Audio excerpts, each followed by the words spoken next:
materinya cukup padat, sesuatu yang baru saya tawarkan, saya berikan, dan bagi saya ini sesuatu yang sangat menarik.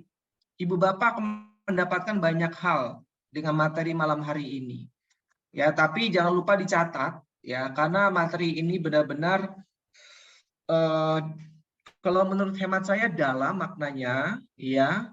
Waktu saya menyiapkan beberapa sumber itu, wah, saya juga merasa sangat diberkati. Maka nggak ada salahnya nanti, meskipun nanti saya kirimkan file PPT-nya, tapi kalau misalkan Ibu Bapak mau, saya menyarankan untuk dicatat ya. Jadi benar-benar pada saat mendengar, dicatat, itu rasanya lebih gampang ingat. Oke ya, kita mulai ya. Oke.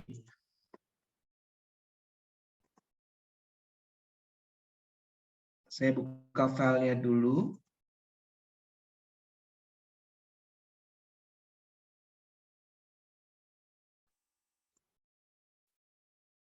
Kak Fides boleh tanya nggak? Ya, silakan Ibu. Ada satu ketika maksudnya saya ikut FAS kayak pelatihan FAS gitu kan, fasilitator. Jadi yang memberikan pewartaan, yang mengajar itu mengatakan begini, Yunita sebaiknya kamu dengerin dulu, pahami dulu gitu, jangan cuma nyatet terus gitu. Nah maksudnya bagaimana kita bijak gitu, kapan kita harus nyatet, kapan kita harus benar-benar dengerin gitu. Kayak misalnya kayak tahun-tahun nama itu kan kita harus catat kan. Kalau mungkin kayak apa ya, pengajaran yang lebih ke pendalaman imannya ya mungkin itu kita harus mendengarkan, kita memahami dulu kan. Nah gimana Kak baiknya gitu? Memang sih tiap-tiap pengajar itu beda-beda. Ada yang mau didengarkan dulu baru dicatat gitu kan. Tapi sebenarnya bisa diambil jalan tengah ya.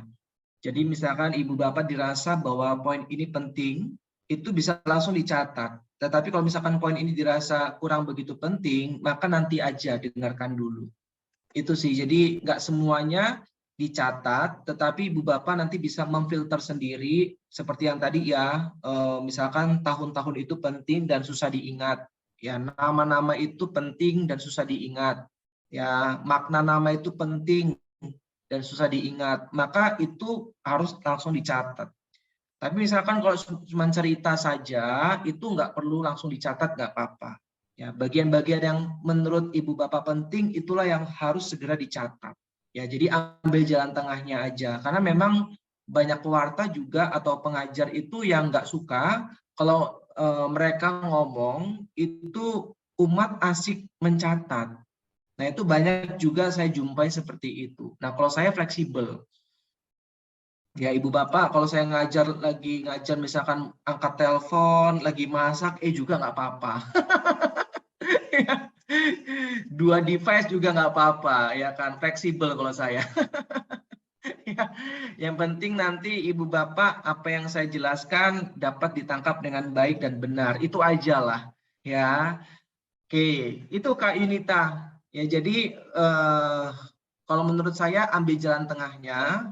Kita tahu nih pewarta ini nggak suka kalau kita catat dan nggak mendengarkan beliau. Maka sebaiknya pada saat beliau berbicara jangan dicatat.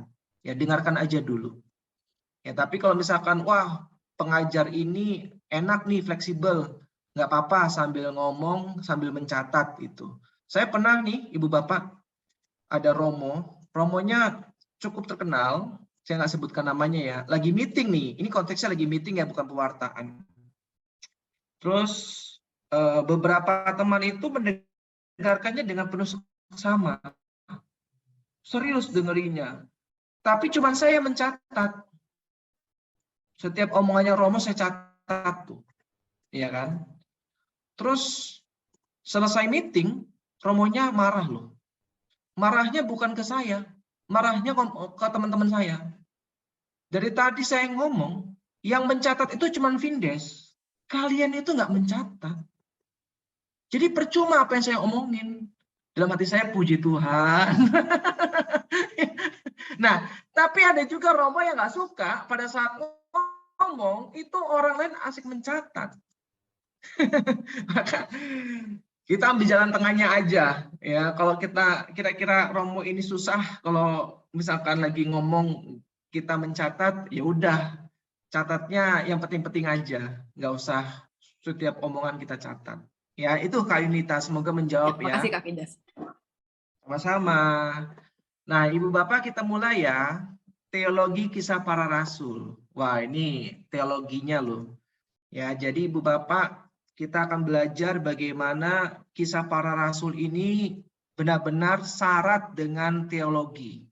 Ya, ada Allah, ada Kristus, ada Roh Kudus, ada keselamatan, dan terakhir ada gereja. Itu semua ada di dalam kisah para rasul. Ya, kita mulai ya. Yang pertama, mengenai Allah. Yang pertama yaitu mengenai kedaulatan Allah. Ya kan, kalau tahu lagu yang berdaulat atas hidupku, ku berserah penuh gitu kan. Nah, kedaulatan Allah itu dijelaskan oleh Lukas dalam Kisah Para Rasul bab 2 ayat 23. Coba kita baca.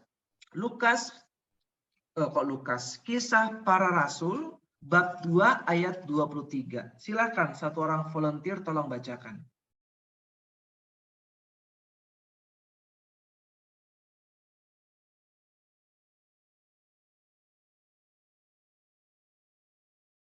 Dia yang diserahkan Allah menurut maksud dan rencananya telah kamu salibkan dan kamu bunuh oleh tangan bangsa-bangsa durhaka. Oke, terima kasih Bu Hartini. Dia yang diserahkan, nah Ibu Bapak perhatikan, dia yang diserahkan siapa? Allah, menurut maksud dan rencananya. Tuh, perhatikan. Menurut apa? Maksud dan rencananya. Telah kamu salibkan dan kamu bunuh oleh tangan bangsa-bangsa durhaka. Inilah yang disebut dengan kedaulatan Allah. Jelas ya Bapak ya, bahwa Lukas ingin menjelaskan kematian Kristus itu sebagai hasil dari ketetapan Allah dan kemahatauan Allah. Ini adalah salah satu ayat di mana kita bisa menjelaskan bahwa Allah itu berdaulat atas hidup kita. Dia yang maha tahu atas setiap peristiwa kehidupan kita. Inilah yang disebut dengan kedaulatan Allah. Allah yang berdaulat. Makanya lagu yang tadi itu bagus sekali itu. Saya nggak mau nyanyikan karena fals ya. Ibu Bapak pasti tahu lagunya kan. Nah itu lagu saya suka sekali karena memang itulah gambaran Allah yang berdaulat atas hidup kita. Ya, ketetapan Allah berarti kehendaknya telah ditetapkan sebelumnya dan tidak fleksibel. Jadi kalau Allah sudah menetapkan, itu tidak pernah berubah. Ya, kedua frase itu menekankan keteguhan dan ketidakbisaan diganggu gugatnya ketetapan itu. Jadi kalau Allah sudah berdaulat, sudah menetapkan sesuatu, maka ketetapan itu tidak bisa dirubah. Ya. Oke, kita berbicara kisah para rasul ya Ibu Bapak ya, bukan perjanjian lama ya. Karena teologi perjanjian lama itu beda lagi nanti. Ya, di mana kita bisa melihat Abraham negosiasi kan terhadap Allah dengan peristiwa Sodom dan Gomora kan. Nah, itu beda lagi ya. Yang mau ditekankan oleh Lukas dalam kisah para rasul adalah bahwa Allah itu Allah yang berdaulat. Nah, kedaulatan Allah juga dapat dilihat dalam pemilihan. Ya, kisah para rasul bab 13 ayat 48. Silakan.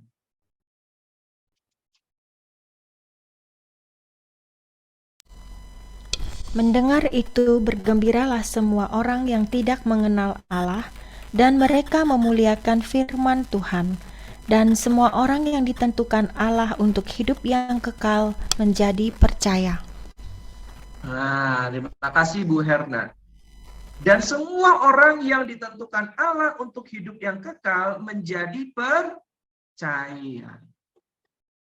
Jadi semua orang itu telah ditentukan Allah untuk hidup yang kekal. Semua orang. Jelas ya Ibu Bapak ya. Jadi semua orang itu Allah ingin selamatkan. Semua orang yang ditentukan Allah untuk hidup yang kekal. Oke ya. Berikutnya yang ketiga. Eksistensi Allah dan anugerah umum. Di Listra, Paulus mendeklarasikan Allah yang hidup. Kepada para pendengarnya, mengingatkan mereka bahwa ia adalah Allah pencipta. Silakan dicatat. Jadi, Paulus menekankan dalam pengajarannya di Listra bahwa Allah itu merupakan Allah pencipta. Jadi Allah pencipta itu bukan hanya di perjanjian lama, tetapi di dalam Kisah Para Rasul, Paulus juga menekankannya bahwa Allah merupakan pencipta. Kisah Rasul bab 14 ayat 15 sampai dengan 18. Coba kita baca ayat 17 sampai dengan 18. Namun ia bukan tidak menyatakan dirinya dengan berbagai-bagai kebajikan, yaitu dengan menurunkan hujan dari langit dan dengan memberikan musim-musim subur bagi kamu. Ia memuaskan hatimu dengan makanan dan kegembiraan. Walaupun rasul-rasul itu berkata demikian, ya, namun hampir tidak dapat mencegah. Nah, inilah gambaran bagaimana Allah itu Maha Pencipta. Bahwa Dia menurunkan hujan dari langit dan memberikan musim-musim subur. Oke ya. Oke. Kemudian sekarang bagian yang kedua, yaitu bagian penyalipan, kematian, dan kebangkitan Kristus. Ini juga ditekankan oleh Lukas dalam Kisah Para Rasul. Ingat, Kisah Para Rasul itu ditulis setelah Injil Lukas. Ya. Nah, cuman dipisahkan oleh Injil Yohanes oleh redakturnya saat itu. Sebenarnya ini bukunya nyambung, buku keduanya Lukas. Ya, banyak pernyataan berkaitan dengan kematian Kristus merefleksikan tuduhan para rasul pada orang Yahudi dan penyaliban Kristus. Kristus telah dipaku di atas kayu salib oleh orang fasik. Kristus telah dipermalukan sampai mati dengan penyaliban. Ia yang benar telah dibunuh. Jadi Ibu Bapak, tolong diingat, Lukas ingin menekankan bahwa Yesus itu sungguh-sungguh telah wafat dipaku di atas kayu salib oleh orang-orang fasik.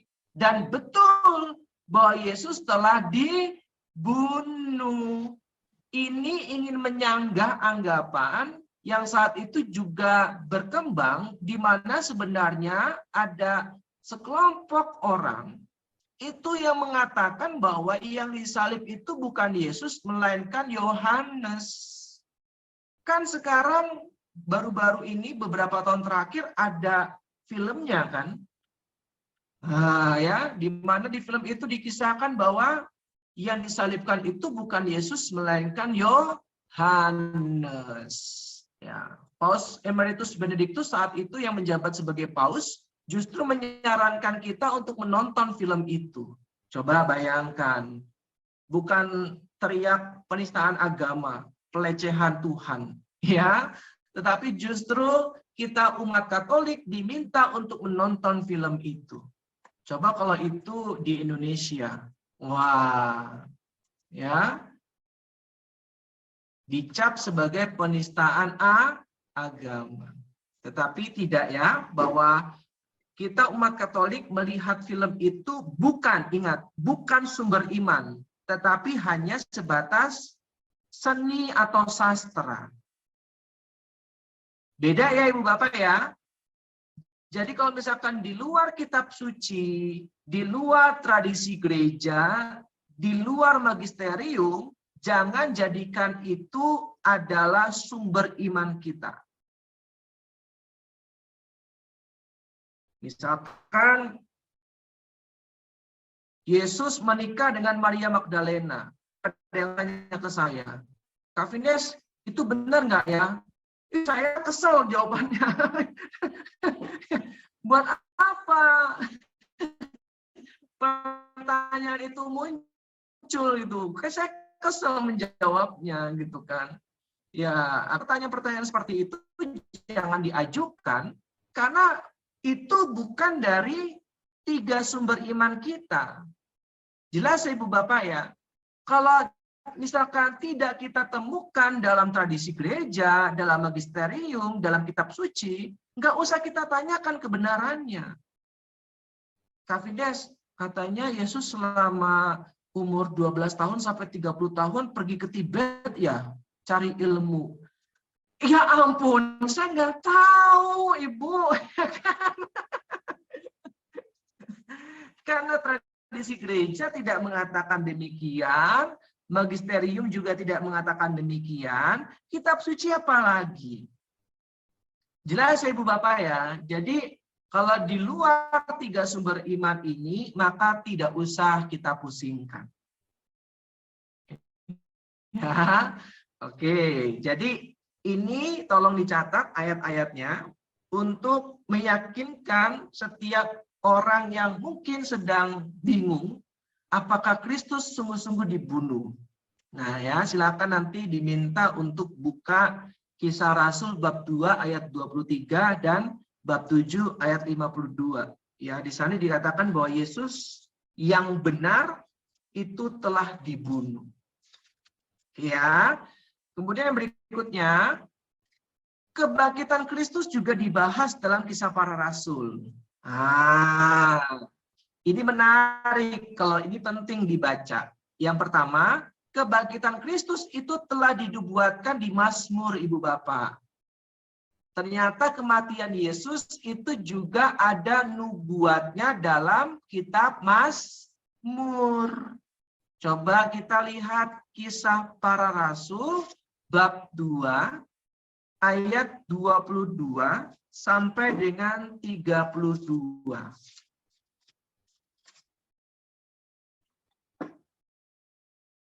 Saya akan bacakan untuk Ibu Bapak ya. Ibu Bapak coba dengarkan. Hai orang-orang Israel, dengarlah perkataan ini. Perhatikan. Yang aku maksudkan ialah Yesus dari Nazaret, seorang yang telah ditentukan Allah. Perhatikan apa? Yang telah ditentukan Allah. Berarti ini merujuk pada tadi apa di awal? Kedaulatan Allah. Jelas ya? Yang telah ditentukan Allah dan yang dinyatakan kepadamu dengan kekuatan-kekuatan dan mukjizat-mukjizat dan tanda-tanda yang dilakukan oleh Allah dengan perantaraan Dia di tengah-tengah kamu. Seperti yang kamu tahu.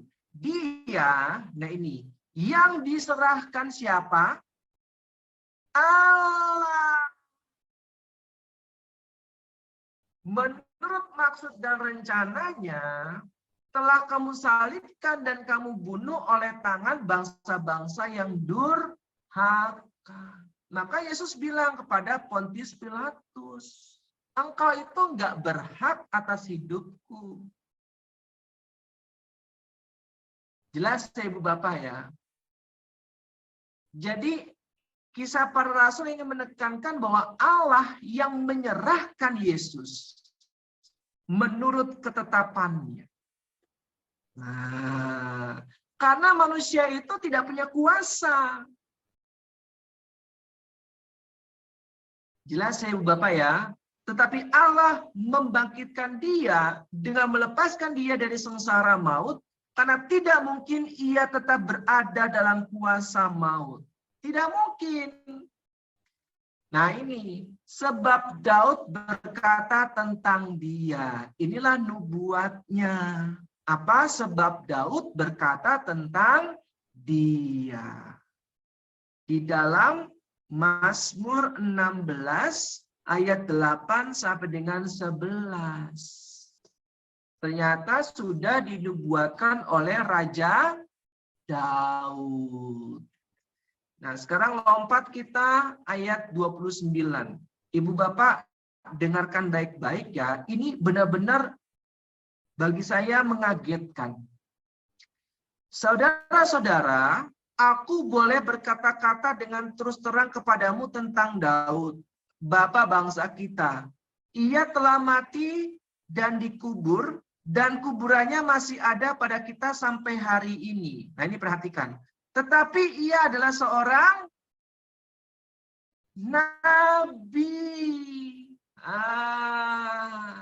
Menurut Lukas, Daud bukan hanya seorang raja, tetapi ia juga seorang nabi. Jelas ya Bapak ya? Lanjut. Bahwa Allah telah berjanji kepadanya dengan mengangkat sumpah bahwa ia akan mendudukan seseorang dari keturunan Daud sendiri di atas tahtanya. Karena itu ia telah melihat ke depan dan telah berbicara tentang kebangkitan Mesias. Luar biasa enggak? Raja Daud ini. Ya. Selanjutkan. Ketika ia mengatakan bahwa dia tidak ditinggalkan di dalam dunia orang mati dan bahwa dagingnya tidak mengalami kebinasaan.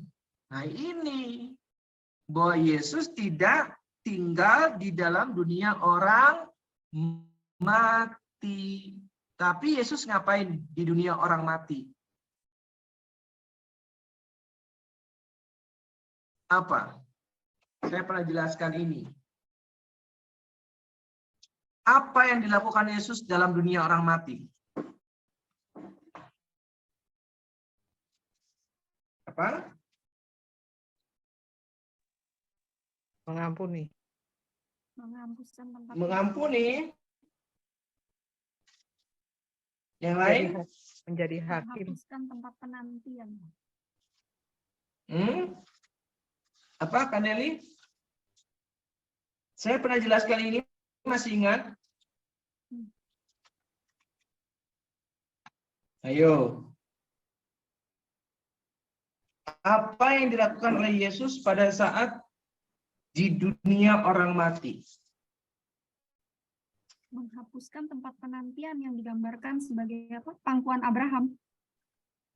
Oke, menghapuskan tempat penantian. Belum ya, Bu Ana, karena kalau tempat penantian itu masih ada dan nanti akan terus menjadi apa ya? Menjadi sebuah situasi atau keadaan di mana ada ratap tangis dan kertak gigi katanya. Tetapi yang dilakukan oleh Yesus adalah, ayo masih ingat nggak? Coba Ibu Bapak saya kasih clue-nya ya. Dia ada di dalam kitab-kitab bagian akhir Perjanjian Baru. Setelah Ibrani.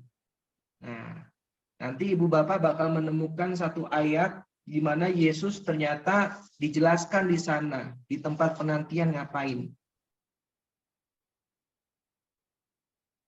Ketemu enggak?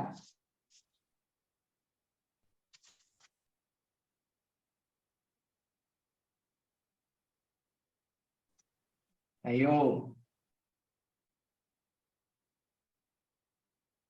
Mengadili ya. Hah? Apa? Mengadili. Mengadili? Bukan. Ayo. Saya pernah jelaskan ini loh.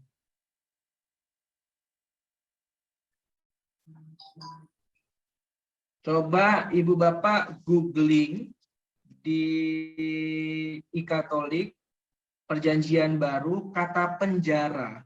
Nanti Ibu Bapak bakal menemukan di mana ayatnya. Silakan. Yesus berbentuk dalam roh dan mengajar di penjara. Gimana tuh? Ibu. 2 Petrus 2 Petrus berapa? Petrus 8 ayat 2 Petrus 8 tidak ada, Ibu.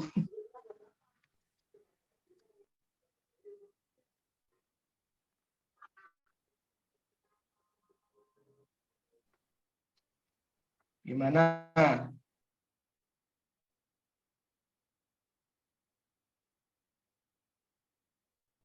Coba cari kata penjara, nanti akan menemukan tuh.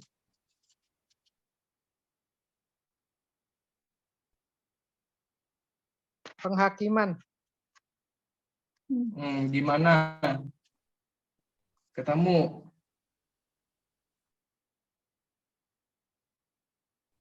Oke, saya kasih tahu aja deh. Takutnya nggak cukup waktunya. 1 Petrus 3 ayat 19 dan 20. Nah, ya. Coba Bu Ana tolong bacakan.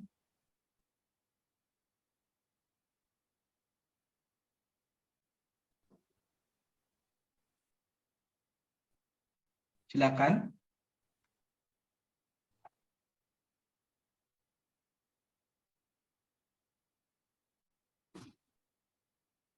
Dan di dalam roh itu juga ia pergi memberitakan Injil kepada roh-roh yang di dalam penjara, yaitu kepada roh-roh mereka yang dahulu pada waktu Nuh tidak taat kepada Allah, ketika Allah tetap menanti dengan sabar waktu Nuh sedang mempersiapkan bahteranya, di mana hanya sedikit, yaitu 8 orang yang diselamatkan oleh air bah itu. Nah, terima kasih Bu Ana. Jelas ya Bapak ya. Jadi pada saat Yesus ke tempat penantian itulah Yesus memberitakan Injil kepada orang-orang benar sebelum kedatangan Yesus ke dunia.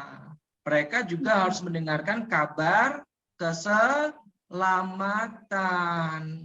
Gitu. Karena kabar keselamatan itu tidak pernah terbatas oleh ruang dan waktu. Maka orang-orang benar sebelum Yesus hadir ke dunia itu juga harus mendapatkan kabar keselamatan. Nah, setelah itu barulah nanti pintu surga terbuka. Dan pada saat nanti Yesus naik ke surga bersama dengan mereka yang sudah diinjili Yesus, yang tempatnya sebelumnya di pangkuan Abraham. Gitu ya Ibu Bapak ya. Jadi Yesus itu melakukan penginjilan juga di penjara-penjara, yaitu di Seol atau Hades atau pangkuan Abraham. Jadi pangkuan Abraham itu di bagian paling atas dari Seol atau dunia orang mati. Jelas ya Ibu Bapak ya? Oke. Kalau orang kaya dalam cerita Lazarus itu berada di bagian paling bawah yang sangat gelap. Ya, ada ratap tangis dan kertak gigi.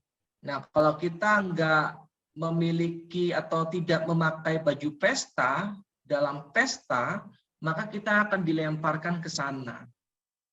Maka pakaian pesta itu apa? Perbuatan baik. Ya, oke.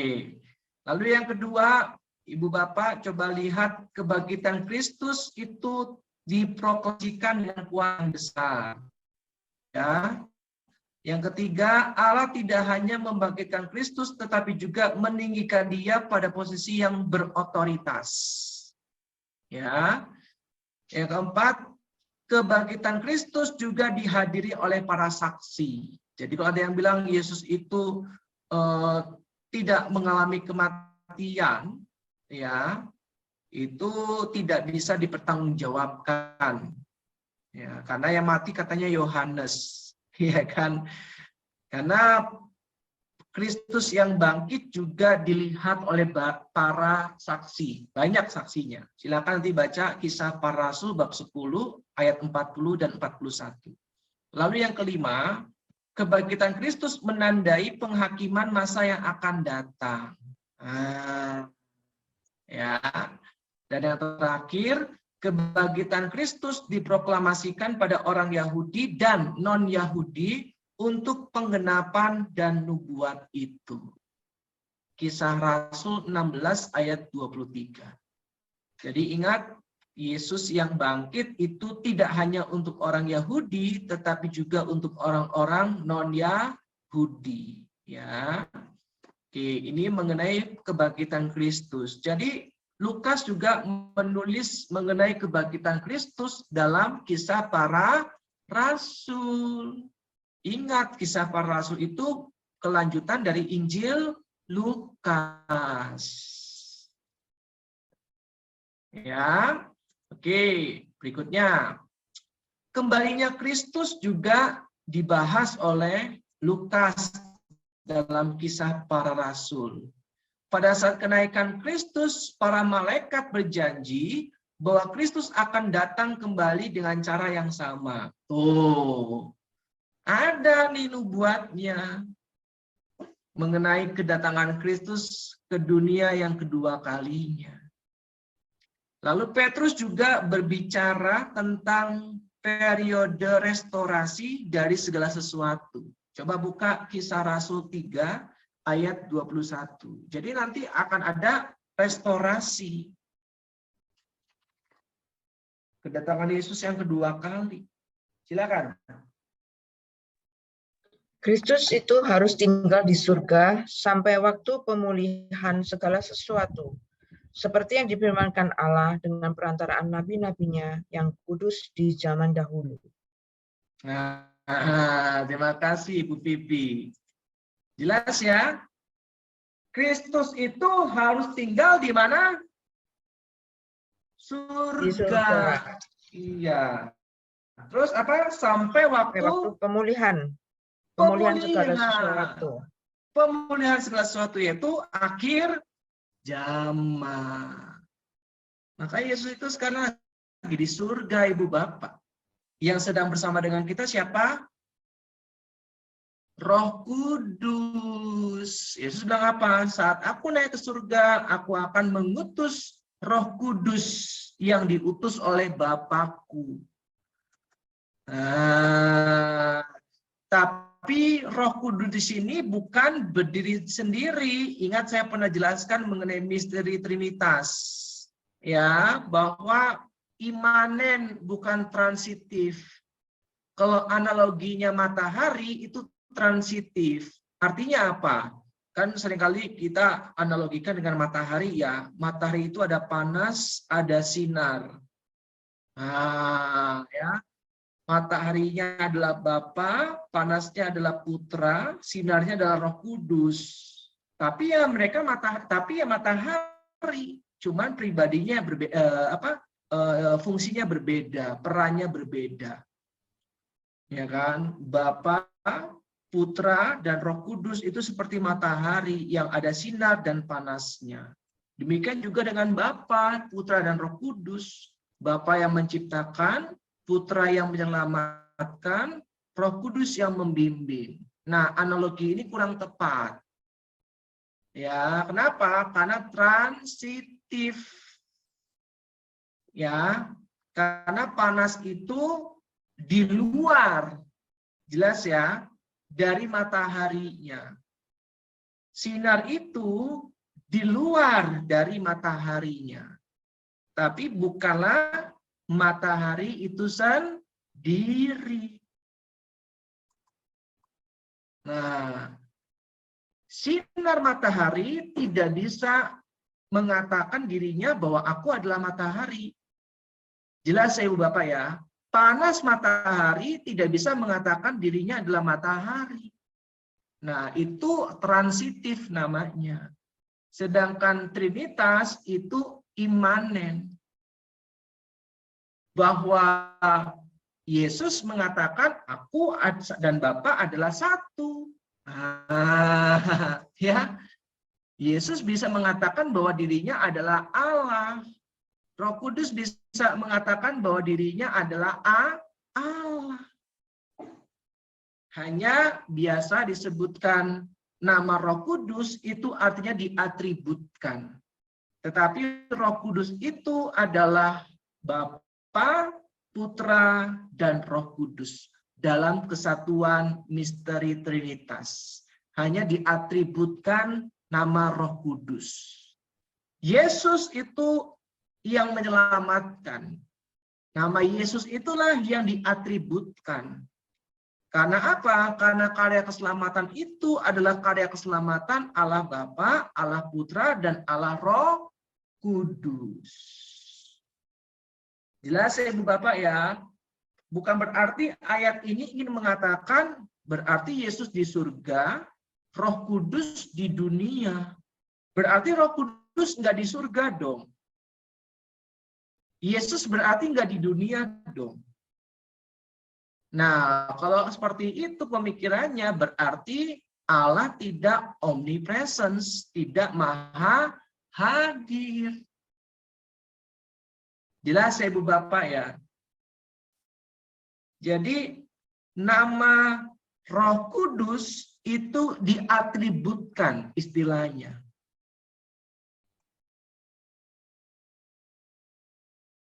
Ya. Oke. Tetapi yang membedakan ketiganya cuma satu, hubungan asal. Itu aja. 3 pribadi, 1 hakikat. Kenapa mereka sama? Karena sama-sama Allah. Kenapa mereka berbeda? Karena hubungan asalnya. Jelas ya Ibu Bapak ya? Peran-perannya sama, cuma diatributkan. Ya, yang menciptakan alam semesta Allah Bapa, tetapi itu merupakan karya Tritunggal. Yang menyelamatkan Allah Putra, bukan berarti Yesus sendiri yang menyelamatkan, bahwa karya keselamatan itu adalah karya Allah Tritunggal. Roh Kudus yang menghibur. Bukan Roh Kudus saja yang menghibur, bahwa penghiburan itu berasal dari Allah Tritunggal.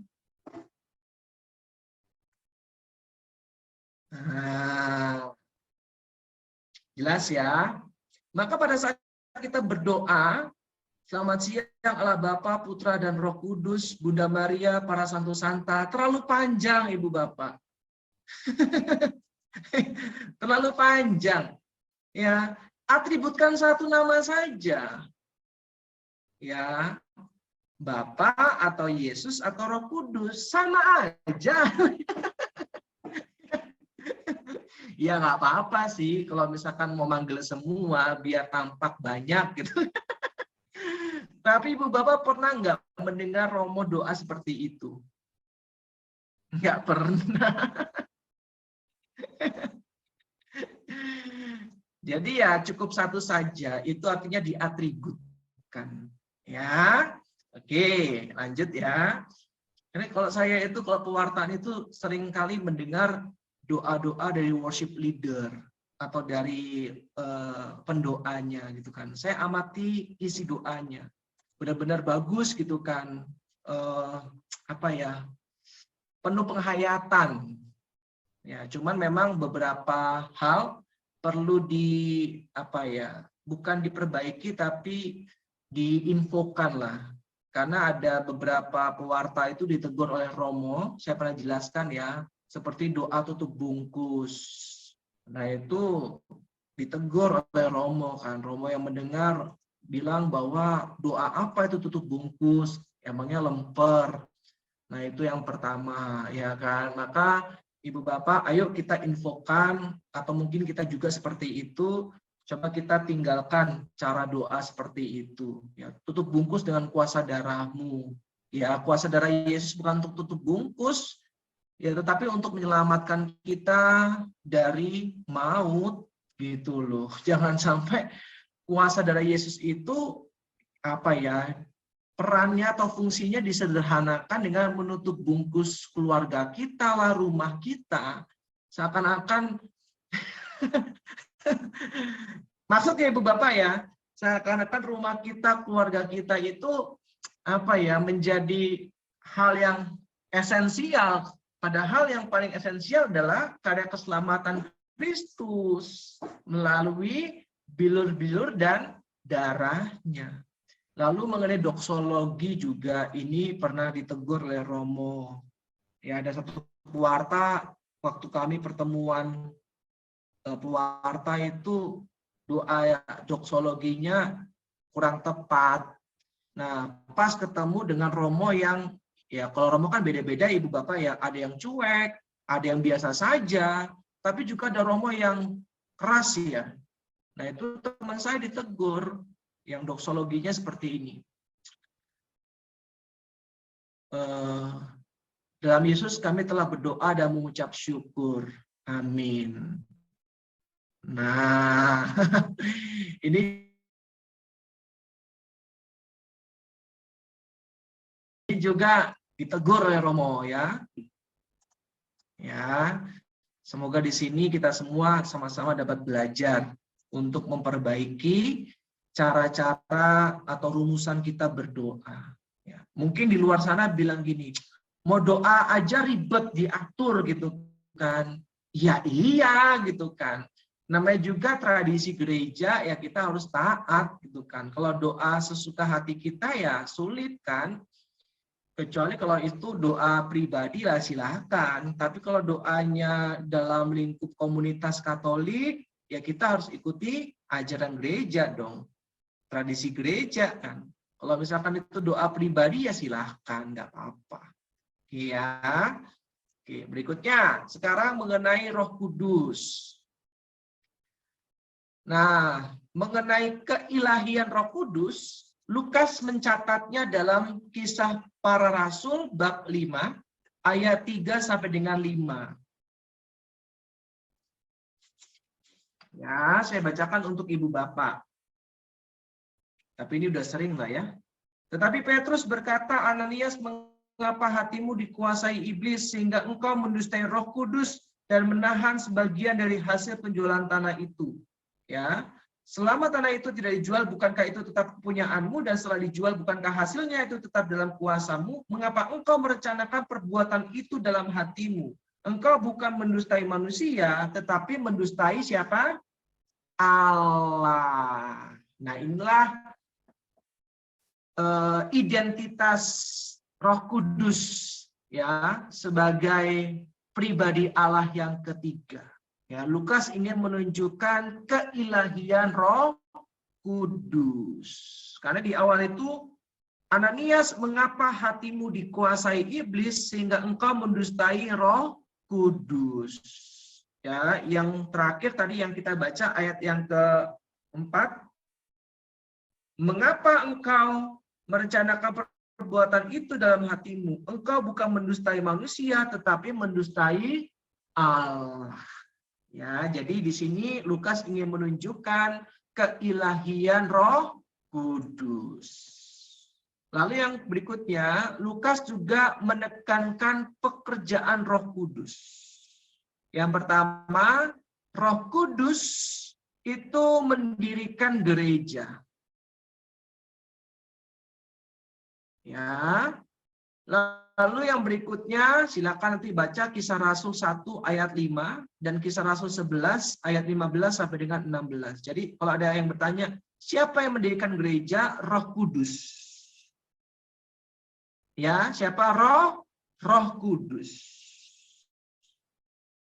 Oke. Roh Kudus aktif memenuhi orang percaya untuk bersaksi. Roh Kudus memimpin dalam pelayanan. Ini pekerjaan-pekerjaan Roh Kudus. Silakan dicatat ayat-ayatnya. Tapi ingat ya Ibu Bapak ya, seperti yang saya jelaskan, bahwa Roh Kudus di sini diatributkan ya, tetapi semua ini adalah karya Allah Tritunggal. Oke.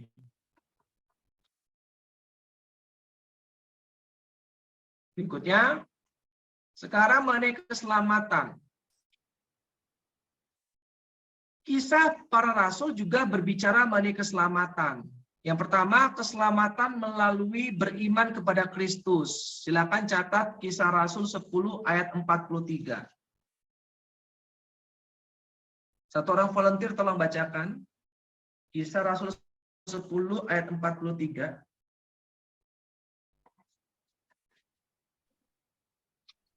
Tentang dialah semua nabi bersaksi bahwa barang siapa percaya kepadanya, dia akan mendapat pengampunan dosa oleh karena namanya. Terima kasih, Bu Ana.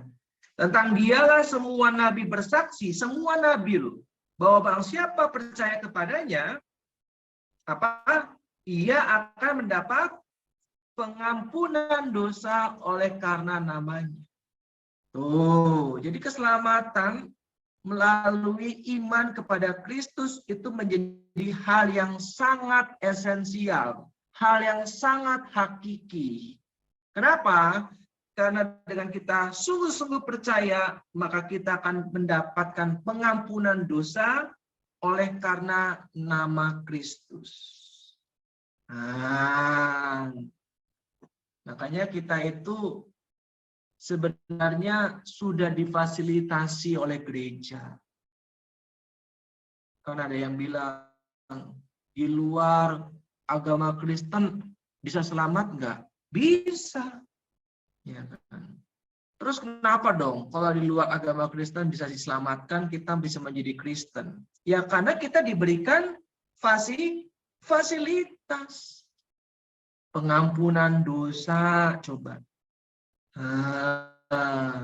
Kita nggak perlu repot-repot lagi bawa kurban, potong kurban, karena yang kita bawa adalah persembahan diri kita kepada Tuhan melalui sakramen Ekaristi. Ini aku Tuhan menghadap Engkau dalam sakramen tobat. Coba. Jadi kita bersyukur Ibu Bapak, kita diberikan kemudahan. Ibaratnya kita mau jualan, kita diberikan toko, kita diberikan fasilitas, tinggal kamu jualan aja, nggak perlu cari modal. Ya. Gitu, benar-benar sudah difasilitasi. Nah, pertanyaannya kita mau nggak? Oke. Yang kedua, keselamatan itu juga dijelaskan mengenai percaya yang mencakup pertobatan. Coba buka Kisah Rasul 20 ayat 21. Jadi nggak cuma percaya ya Ibu Bapak ya, tapi juga apa? Bertobat. Ya, banyak orang percaya kepada Kristus tapi hidupnya nggak pernah bertobat. Percaya Tuhan tapi kelakuan kayak setan. Nah itu nggak boleh itu. Kalau dalam bahasa sehari-hari Katolik KTP katanya kan. Nah percaya itu juga harus disertai dengan pertobatan. Silakan. Aku senantiasa bersaksi kepada orang-orang Yahudi dan orang-orang Yunani, supaya mereka bertobat kepada Allah dan percaya kepada Tuhan kita, Yesus Kristus. Oke, terima kasih Bu Vivi. Jelas ya Ibu Bapak ya. Jadi kalau misalkan ada teman-teman kita, ada saudara kita yang bilang, yang penting percaya aja deh. Nah itu belum lengkap. Percaya dan bertobat.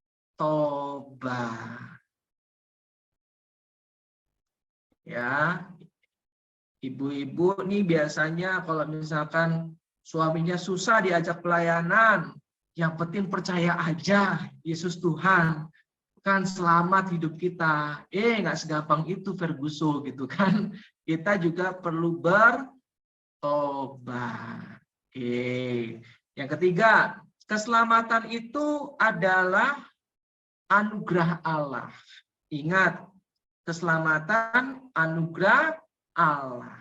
Jadi terserah Allah mau kasih anugerahnya kepada siapa saja. Ada orang yang mohon maaf brengsek, benar-benar nakal. Ketemu kita di surga. Ya kan? Terus kita ngomong sama Tuhan, Tuhan lah piye? Lah gimana orang kayak gini kok bisa masuk surga? Ya, terserah Tuhan lah. Ya kan, karena kan cara hitungnya Tuhan berbeda dengan cara hitungnya kita. Ya, maka keselamatan itu adalah anugerah Allah dan kerjasama manusia. Ya, terakhir, keselamatan itu terlepas dari jasa bentuk apapun. Jadi nggak ngaruh kita ini siapa. Kita pelayanan, kita orang yang hebat secara karir, pelayanan kita dipercaya Tuhan luar biasa, tetapi itu semua hanya sebagai alat atau instrumen. Tetapi keselamatan itu semata-mata karena anugerah, kebaikan, dan kerahiman Allah. Maka kita nggak punya hak untuk menilai orang. Waktu orang nanti kalau meninggal pasti masuk neraka. Itu nggak bisa itu. Karena waktu saya ngobrol gitu sama teman-teman gitu kan, ada loh teman-teman yang bilang kayak gitu. Wah, dia tuh benar-benar brengseknya minta ampun. Udah selingkuh, istrinya ditabok, tahu ya ibu bapak ya, ditampar. Pokoknya parah banget tuh suaminya katanya. Itu mati pasti masuk neraka. Nggak bisa kita bilang kayak gitu.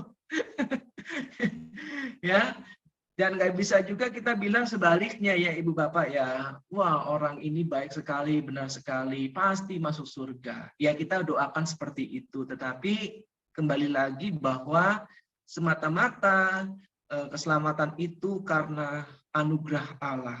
Dan tentu juga kerjasama manusia kan. Tetapi Allah lah yang terakhir kalinya ia memutuskan apakah ia layak diselamatkan atau tidak. Ya, semua tergantung dari kemurahan hati Allah. Oke, sekarang terakhir mengenai gereja. Nah, ini ya.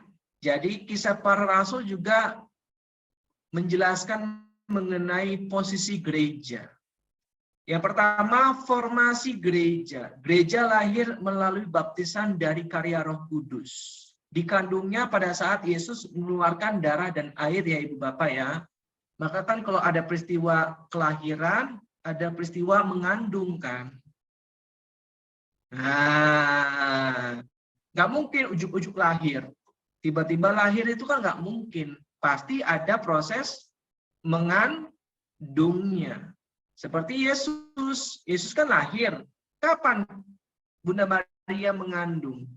Pada saat mengatakan, sesungguhnya aku ini adalah hamba Tuhan, jadilah padaku menurut perkataanmu itu. Nah, dari situlah Bunda Maria akhirnya mengandung. Jadi kalau ada kelahiran, pasti ada mengandungnya. Nah, gereja mengandung itu pada saat Yesus mengeluarkan darah dan air. Darah itu sakramen Ekaristi, air itu sakramen baptis. Ya. Ingat sakramen baptis itu kan menandakan kita sah menjadi anggota gereja, menjadi anak-anak Allah. Sah tuh. Kalau belum dibaptis belum sah. Nah, ya. Dan Ekaristi itu merupakan sarana kita untuk sungguh-sungguh bersekutu dengan Yesus. Karena dalam Ekaristi kita benar-benar merasakan Yesus yang hadir dan merayakan kembali peristiwa 2000 tahun yang lalu, yaitu misteri Paskah Kristus. Jadi kalau ada yang tanya, kaitannya apa 2000 tahun yang lalu dengan kita sekarang? Kaitannya ya karena karya keselamatan Yesus tidak pernah terbatas oleh ruang dan waktu. Maka kita juga bisa merayakan peristiwa 2000 tahun yang lalu. menghadirkan kembali dalam kuasa Roh Kudus. Karena Roh Kudus tidak pernah terbatas oleh ruang dan waktu. Ini kan sederhana sekali.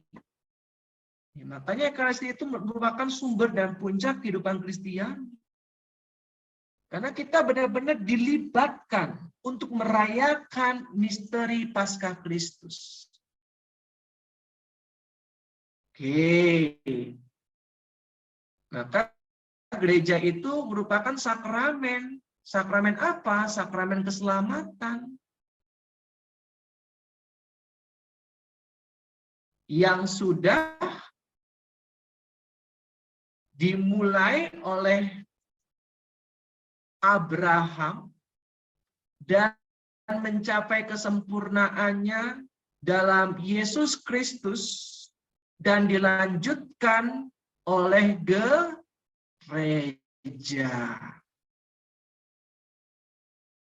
Jelas ya Bapak ya. Jadi Yesus itu adalah puncak pewahyuan Allah. Kalau ada teman-teman kita yang lain bilang ada nabi setelah itu, yaitu kepercayaan mereka yang harus kita hargai. Pun juga sebaliknya mereka harus menghargai kepercayaan kita bahwa Yesus adalah puncak pewahyuan Allah, kesempurnaan Allah. Dialah yang menyelamatkan umat manusia dan diteruskan karya keselamatan itu oleh gereja. Nah, maka gereja hadir itu sebagai sarana keselamatan. Mengajak umat-umat untuk hadir agar bersekutu. Maka di luar gereja tidak ada keselamatan. Nah, balik lagi konsep yang pernah saya jelaskan ya, bahwa gereja itu ada yang kelihatan dan tidak kelihatan. Oke, kalau misalkan masih bingung, silakan cek YouTube-nya SOG, cari di sana ada ya. Karena waktu kita malam hari ini terbatas. Oke, yang berikutnya yang kedua mengenai organisasi gereja. Nah, Ibu Bapak ingat nih, gereja merupakan organisasi paling tua sedunia. Tidak ada organisasi yang lebih tua dari gereja. Bayangkan. Ya, 2000 tahun yang lalu masih berdiri loh sampai sekarang. Ya, jatuh bangun, badai, ya, bahkan ada apa ya, bisa dikatakan bid'ah dari kalangan gereja sendiri, mengalami reformasi besar-besaran, tetapi gereja tetap kokoh sebagai organisasi. Kenapa? Karena fondasi gereja adalah para rasul. Jadi kita sekarang masih berdiri karena para rasul mendoakan kita dari surga. Ya, fondasinya adalah fondasi gereja adalah para rasul. Coba buka Kisah Rasul 2 ayat 42. Silakan satu orang volunteer tolong bacakan. Mereka bertekun dalam pengajaran rasul-rasul dan dalam persekutuan, dan mereka selalu berkumpul untuk memecahkan roti dan berdoa. Oke, terima kasih Bu Hartini. Ingat, inilah fondasi gereja. Tolong dicatat Ibu Bapak. Kisah Rasul 2 ayat 42. Ya, mereka bertekun dalam pengajaran rasul-rasul. Inilah yang disebut dengan magisterium.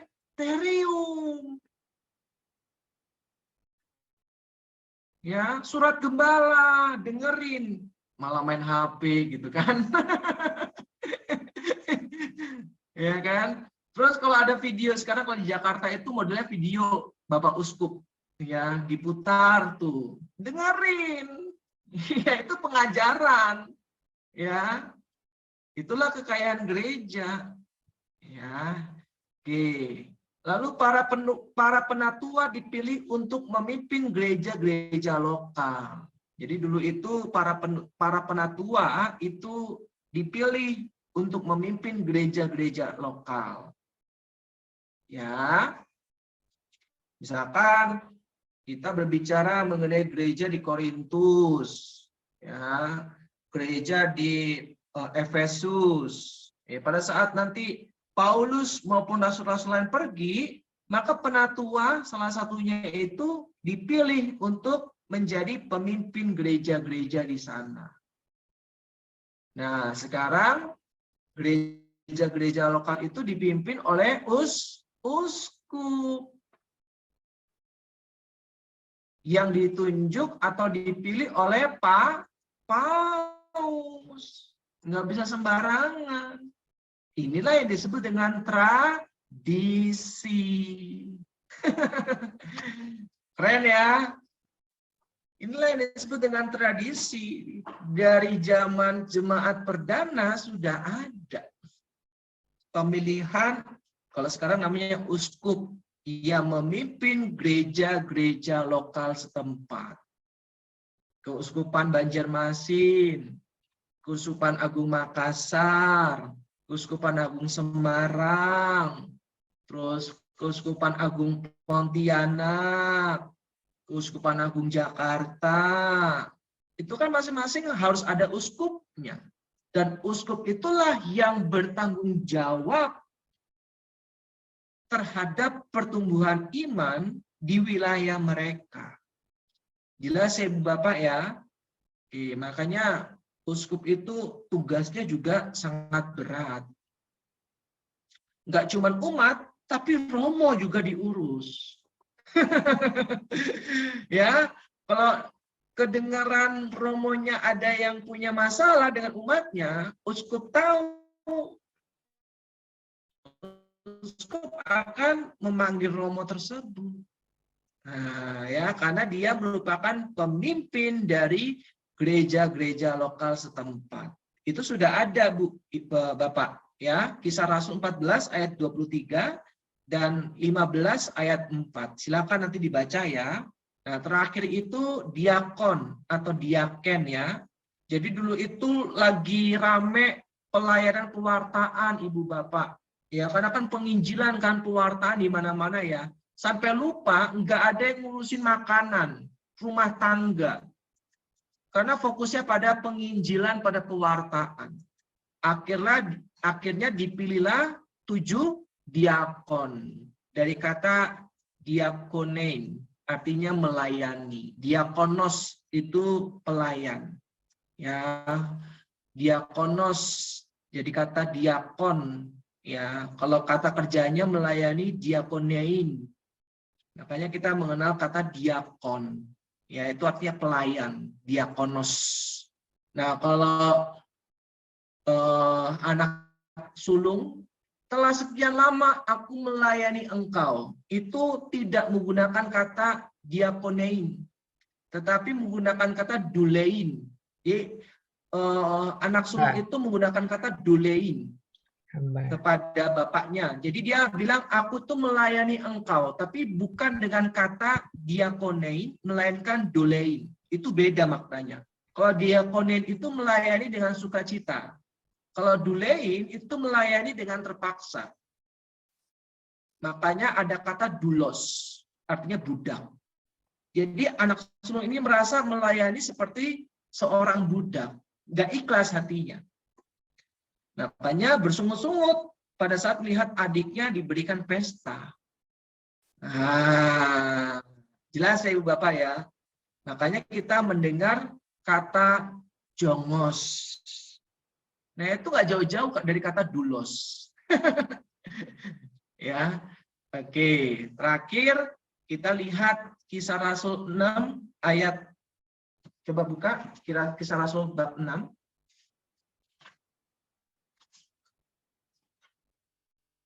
Ayat yang ya pokoknya baca semua deh. Ayat yang ke-1 sampai dengan 7.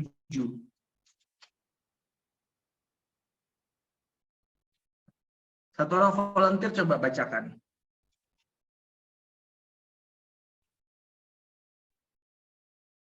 Kisah Para Rasul 6 ayat 1 sampai 7. Pada masa itu, ketika jumlah murid makin bertambah, timbullah sungut-sungut di antara orang-orang Yahudi yang berbahasa Yunani terhadap orang-orang Ibrani, karena pembagian kepada janda-janda mereka diabaikan dalam pelayanan sehari-hari.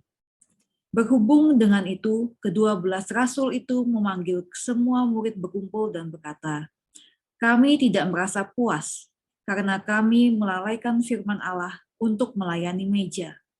Karena itu, saudara-saudara, pilihlah 7 orang dari antaramu yang terkenal baik dan yang penuh dengan roh dan hikmat, supaya kami mengangkat mereka untuk tugas itu, dan supaya kami sendiri dapat memusatkan pikiran dalam doa dan pelayanan firman." Usul itu diterima baik oleh seluruh jemaat.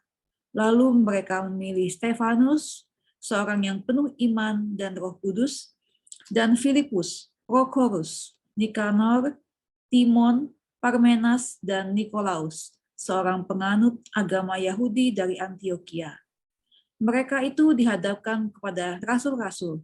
Lalu rasul-rasul itu pun berdoa dan meletakkan tangan di atas mereka. Firman Allah makin tersebar, dan jumlah murid di Yerusalem makin bertambah banyak. Juga sejumlah besar imam menyerahkan diri dan percaya. Demikian sabda Tuhan. Nah, terima kasih Kak Inita. Jadi mereka, kenapa ada 7 diakon? Karena sebelumnya mereka itu bercabang, sehingga nggak fokus. Ada yang pelayanan firman, tapi juga harus melayani meja. Jelas ya Ibu Bapak ya, maka terpilihlah 7 orang yang berhikmat dan penuh Roh Kudus untuk fokus melayani kebutuhan meja. Dan biarkan mereka, para pewarta firman Allah itu fokus untuk berdoa dan mewartakan firman Allah. Jelas ya Ibu Bapak ya. Ini ibarat kalau retret itu pewarta fokus deh nyiapin materi. Tim pujian fokus deh nyiapin lagu, ya kan? Nah, biarkan nanti ada tim konsumsi yang menyediakan makanan. Nah, kurang lebih seperti itu. Ya, jadi semuanya terlibat sehingga dapat hasil yang maksimal. Oke, sekarang yang bagian terakhir. Nah, Ibu Bapak silakan catat fungsi-fungsi di gereja. Kisah para rasul memberikan pandangan yang berkaitan dengan gereja. Yang pertama, petunjuk tentang Yesus menjadi penting di gereja mula-mula. Jadi Yesus itu ditekankan. Saya baca secara singkat ya. Coba kita buka Kisah Rasul 2 ayat 24. Dikatakan demikian. Tetapi Allah membangkitkan dia dengan melepaskan dia dari sengsara maut, karena tidak mungkin ia tetap berada dalam kuasa maut itu. Jadi ditekankan sekali siapa Yesus itu. Bab 4 ayat 2. Orang itu sangat marah karena mereka mengajar orang banyak dan memberitakan bahwa dalam Yesus ada kebangkitan dari antara orang mati. Nah, jadi Lukas ingin menekankan bahwa di kehidupan gereja perdana, Yesus itu sangat ditekankan mengenai kebangkitan dan kealahannya. Jelas ya Ibu Bapak ya? Karena saat itu banyak orang yang masih ragu dan kurang percaya. Sehingga Lukas ingin menekankan bahwa dalam kehidupan gereja perdana menjadi penting untuk memberikan penekanan mengenai Yesus yang bangkit dan Yesus adalah Mesias. Yang kedua, persekutuan yang melibatkan hal-hal materi. Jadi Ibu Bapak nanti buka Kisah Rasul 4 ayat 32 sampai dengan 35, bab 6 ayat 1 sampai dengan 3, bab 16 ayat 15 dan 34. Itu mengenai kehidupan gereja perdana yang benar-benar memberikan hal-hal materi. Menjual ladang, lalu hasil jualan itu diberikan kepada para rasul untuk dibagikan kepada mereka yang membutuhkan. Ini cara kehidupan jemaat perdana. Nah, semangat ini masih terus ada dengan celengan APP. Ya, dengan kotak APP kita dibagikan. Makanya disebut aksi puasa pembangunan, membangun gereja. Ya, kalau kita berbicara tentang gereja itu bukan hanya fisiknya Ibu Bapak, tetapi lebih kepada sesama anggota gereja. Ya. Nah, itu sudah kita teruskan tradisi itu sampai sekarang. Ya, celengan-celengan, amplop-amplop APP dari lingkungan itu salah satu cara untuk kita melibatkan diri dalam karya keselamatan yang diteruskan oleh gereja. Yang ketiga, ibadah direfleksikan dalam penghormatan orang percaya kepada Tuhan. Jadi ibadah-ibadah itu mulai direfleksikan sebagai bentuk penghormatan orang-orang yang percaya kepada Tuhan, bukan lagi kepada dewa-dewi. Jelas ya Ibu Bapak ya, bukan lagi menyembah dewa-dewi yang selama ini mereka percaya bahwa Yesus adalah Tuhan dan kita harus menghormati dan percaya kepadanya sebagai Tuhan dan Mesias, bukan ilah-ilah lain, bukan dewa-dewi lain.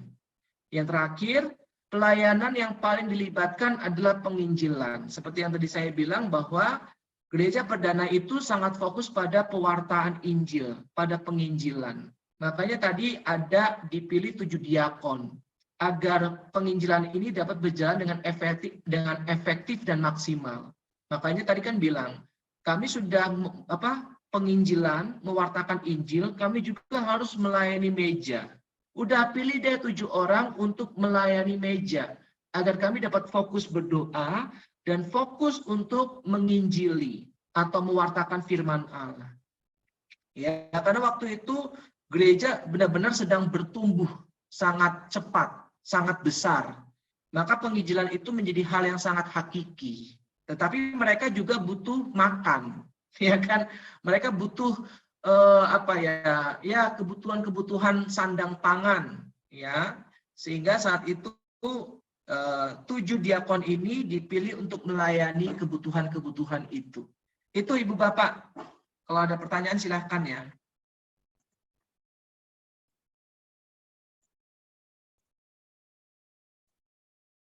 Silakan.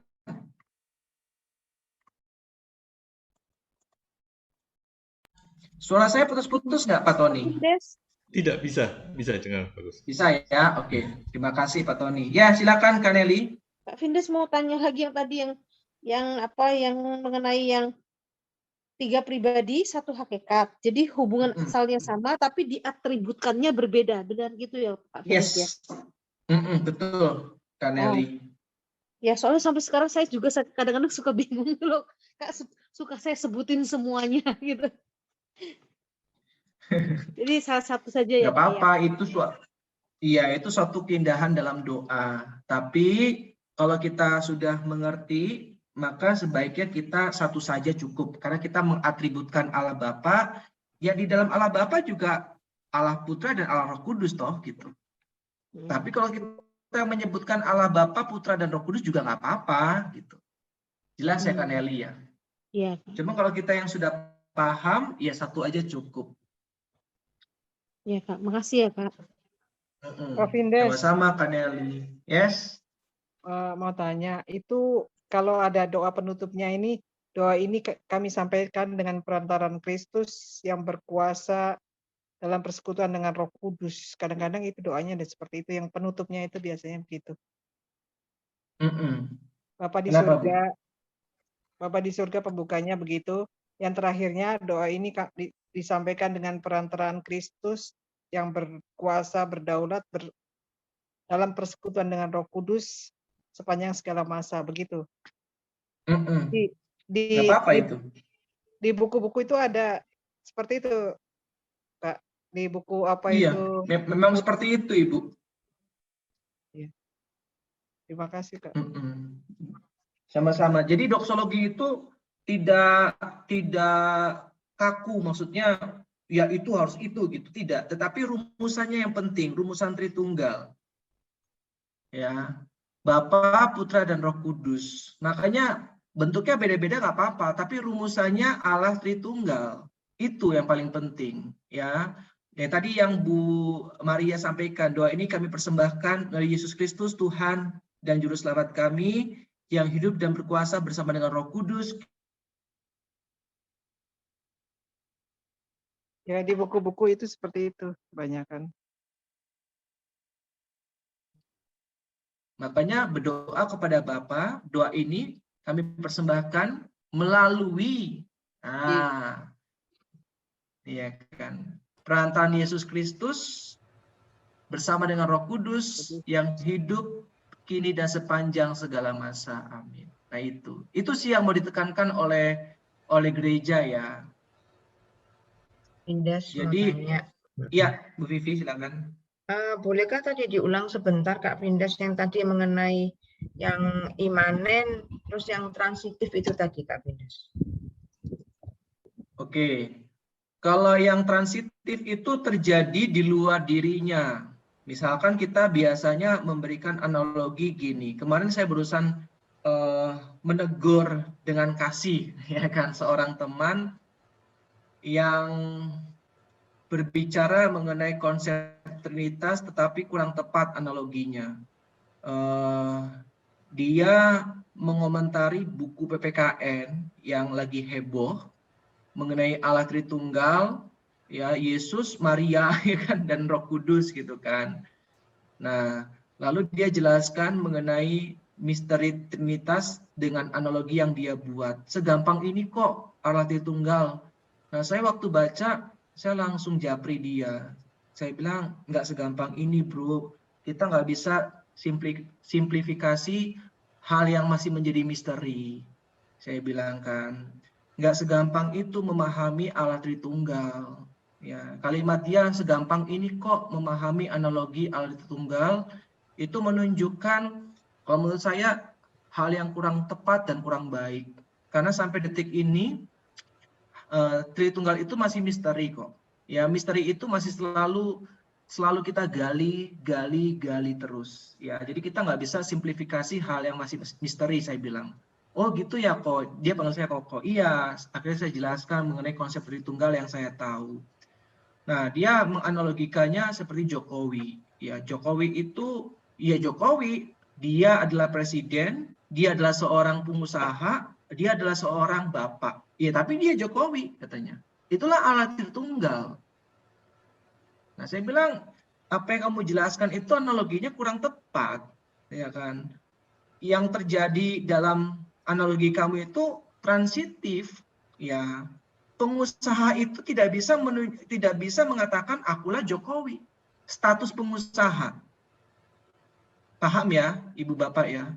Status Bapak tidak bisa mengatakan akulah Jokowi. Jelas ya? Status presiden tidak bisa mengatakan akulah Jokowi. Karena terjadi di luar dirinya. Kalau Jokowi tidak menjadi presiden, tidak menjadi bapak, tidak menjadi pengusaha, ya Jokowi tetap Jokowi. Paham ya Ibu Bapak ya? Status presiden, status bapak, status pengusaha itu terjadi di luar pribadi Jokowi. Di luar dirinya. Sedangkan Allah Tritunggal itu imanen. Kalau tadi itu contohnya transitif. Nah sekarang saya jelaskan yang imanen. Imanen itu terjadi juga di dalam dirinya. Misalkan karya penciptaan.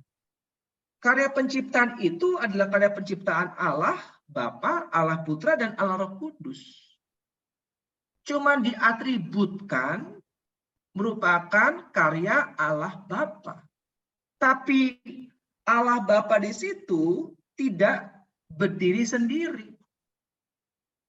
Bahwa ada persekutuan Trinitas di dalamnya, yaitu Allah Putra dan Allah Roh Kudus. Karya keselamatan Kristus itu bukan Yesus sendiri yang menyelamatkan. Tapi di dalam karya keselamatan Kristus, ada karya keselamatan Allah Bapa, Putra, dan Roh Kudus. Satu kesatuan, mereka tidak pernah terpisahkan. Roh Kudus, Roh penghibur, bukan berarti hanya Roh Kudus yang menghibur, tetapi penghiburan itu merupakan karya Bapa, Putra, dan Roh Kudus.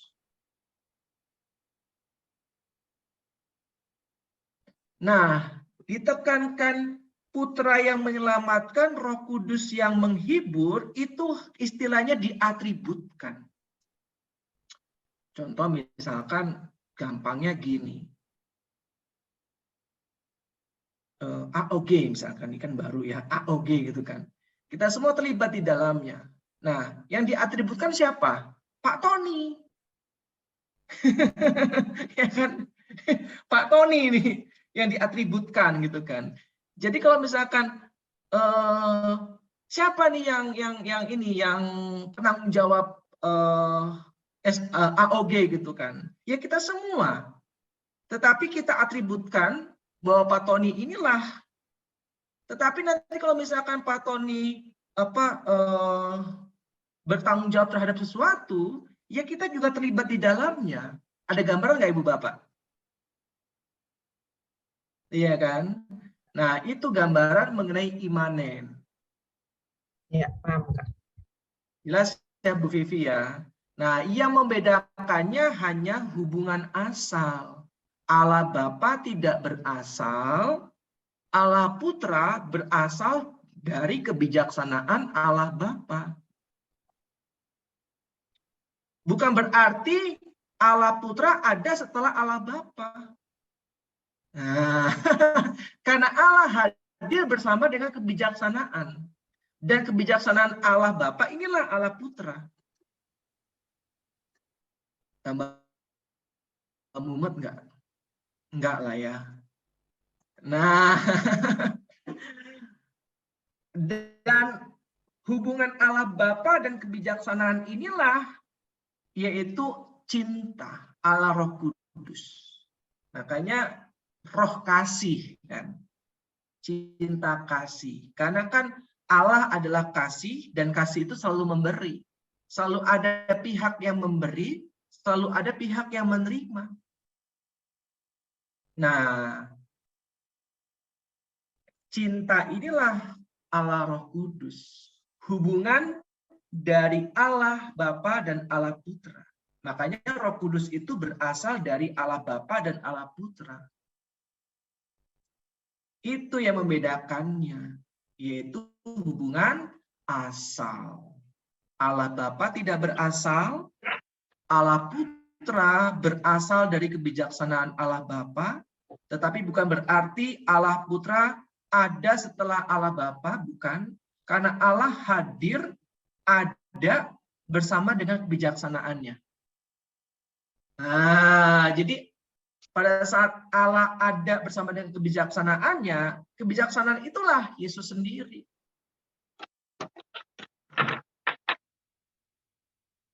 Dan Allah bersama dengan kebijaksanaan inilah ada Roh Kudus. Jadi Roh Kudus juga hadir di dalam kekekalan. Hubungan antara Bapa dan kebijaksanaannya. Mumet kan? Makanya misteri. Tapi Ibu Bapak ada gambaran ya? Kalau nggak ada nggak apa-apa, pelan-pelan. Memang paling sulit memahami Trinitas, nggak cuma bisa dalam semalam, butuh waktu. Salah satu yang paling sulit ya teologi atau ajaran gereja mengenai Tritunggal Maha Kudus ini. Tetapi semakin diselami, semakin membuat kita damai dan sukacita. Itu misteri sih. Oke. Semoga jelas ya Bu Vivi ya. Jadi itulah perbedaan imanen dan transitif. Oke, sudah jelas. Makasih, Kak. Sama-sama Bu Vivi.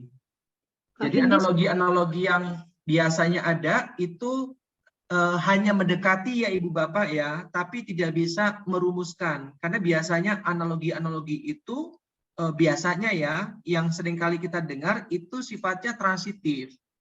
Ya, jadi nggak bisa menjelaskan secara apa ya, secara kepenuhan gitu ya. Tetapi nggak apa-apa kalau misalkan kita mendengar analogi-analogi seperti itu, artinya bahwa teman-teman kita ini sedang mencoba merumuskan. Tapi jangan sampai kita menyederhanakan. Nah, ini yang nggak boleh sebenarnya. Ya, oke. Ya, Kaneli silakan. Kak Vindes, saya masih nggak ngerti yang mengenai tadi yang Allah bagian kedaulatan Allah. Kan Kak Vindes kan mengambil dari Lukas Kisah Para Rasul 2 nomor 23 ayat 23 kan. Terus dikatakan Allah berdaulat atas hidup kita. Jadi ketetapan Allah itu tidak bisa dirubah kan Kak Vindes? Itu berlaku buat kita. Nah, Ya. terus saya kepikirannya gini, berarti kalau misalnya ada orang sakit kanker, dia doa terus, tapi Allah sudah tetapkan, bahwa dia akan meninggal. Berarti kesannya percuma dong didoakan gitu loh. Saya cuma berpikirnya, tiba-tiba terpikir gitu Kak Vindes. Benar nggak sih kepemikiran saya ini? Karena kan ketetapan Allah tidak bisa dirubah katanya. Dan sayangnya kita nggak tahu ketetapan Allah kan? Kita kan nggak tahu ketetapan Allah kan, Eli. Kalau Jadi kita misalkan tetap harus Allah mau berharap ya, dia Pak, ya? sembuh, iya dong. Karena kita nggak tahu ketetapan Allah dalam hidup kita seperti apa. Iya kan? Kita mau dilahirkan dari keluarga mana, kita nggak pernah tahu. Kita mau mau wafat atau meninggal dunia dengan cara apa, kita nggak pernah tahu. Tetapi Berarti yang bisa kita lakukan, mari kita lakukan. Yaitu dengan berdoa dan berharap. Berarti Bapak itu mau benar-benar mau melihat kesetiaan kita ya Kak ya. Entah bagaimana hasilnya, hasil belakangnya bagaimana, hasil akhirnya kita tetap harus setia gitu ya. Betul kan Eli, betul banget. Cukup susah ya. Jadi Kak? orientasinya bukan susah kan Eli. Orientasinya bukan pada hasil, tetapi bagaimana kita berproses. Sehingga nanti dalam proses itu doalah yang mengubah sikap hati kita. Yang tadinya minta kesembuhan, tiba-tiba Tuhan mengubah sikap hati kita menjadi berserah. Tuhan, sekarang aku tidak lagi minta kesembuhan, terjadilah padaku menurut kehendak-Mu. Coba.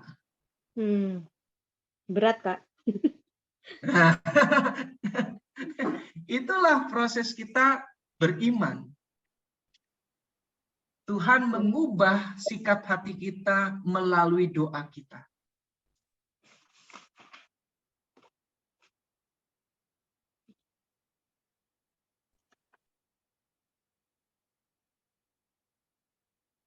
Semoga jelas ya, Kak Nelly ya. Berat ya. Iya, makasih Kak Vindes. Sama-sama. Jadi orang Katolik memang berat.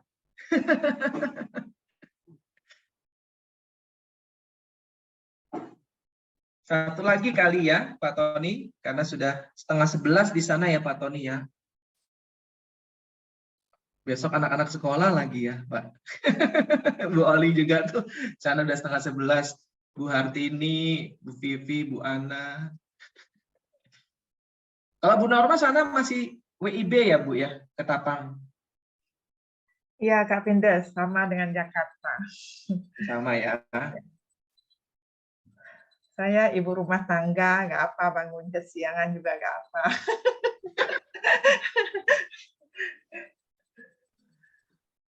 Oke, kalau ada pertanyaan Ibu Bapak, boleh, silakan. Sebelum kita tutup.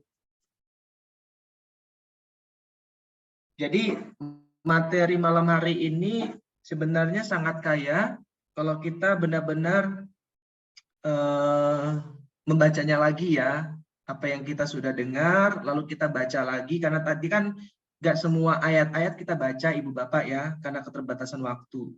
Dan nanti Ibu Bapak tolong kalau misalkan memang ada waktu, usahakan dibaca lagi, sehingga nanti kita akan semakin diperkaya. Sangat bagus.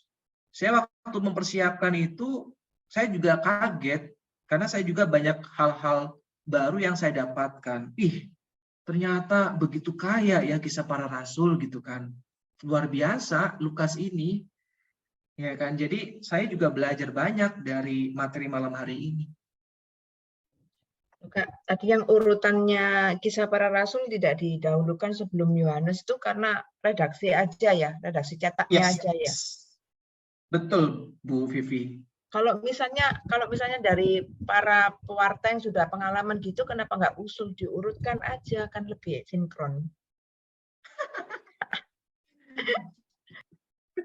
Karena Karena Kisah Para Rasul itu ditaruh setelah Yohanes juga ada maksud dan tujuannya. Sebagai jembatan Injil untuk masuk ke surat-surat Paulus. Maka dijembatani dengan Kisah Para Rasul. Karena kan kita tahu Kisah Para Rasul banyak menceritakan mengenai karya kerasulan Paulus. Karena Lukas itu teman dekatnya Paulus. Nah, kalau dimasukkan nanti setelah Lukas lalu sebelum Yohanes, maka nanti jadinya nggak sinkron. Ya, oke. Makasih. Gitu. Iya, sama-sama Bu Vivi. Oke, silakan Pak Tony. Ya, terima kasih Pak Pindes atas penjelasannya yang begitu gamblang ya untuk pada malam hari ini. Tak terasa ya sudah hampir tengah malam untuk waktu Makassar dan Kalimantan. Ya, sebelum kita tutup, saya minta kesediaan Ibu Nina untuk tutup dalam doa. Silakan Ibu Nina. Ya, terima kasih Pak Tommy. Mari Bapak Ibu Bro and Sis, kita siap dalam doa. Dalam nama Bapa dan Putra dan Roh Kudus. Amin. Terima kasih ya Tuhan atas pertemuan pengajaran pada malam ini mengenai Lukas menekankan dalam Kisah Para Rasul yang sangat kaya beberapa segi penyaliban, kematian, dan kebangkitan Kristus. Biarlah Engkau sendiri yang memulai, Engkau sendiri yang memberikan rahmat kepada kami semua untuk terus setia di dalam pengajaran ini. Dan biarlah Engkau sendiri yang memberikan rahmat dan menopang kami di dalam proses belajar ini. Berkatilah Kak Pindes yang Engkau pakai menjadi alat-Mu.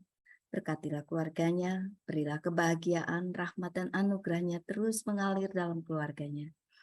Dan buat kami yang hadir di sini, berikan kepada kami semua hati yang rindu untuk semakin mendekat kepadamu, untuk semakin mengenalmu dan semakin mengasihi.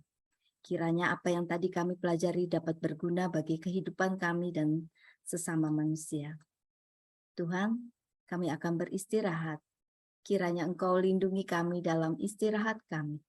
Jauhkan kami dari dan keluarga kami masing-masing dari mara bahaya selama kami tidur malam ini. Sehingga besok pagi kami dapat bangun dengan sehat dan semangat untuk menjalankan tugas kami kembali.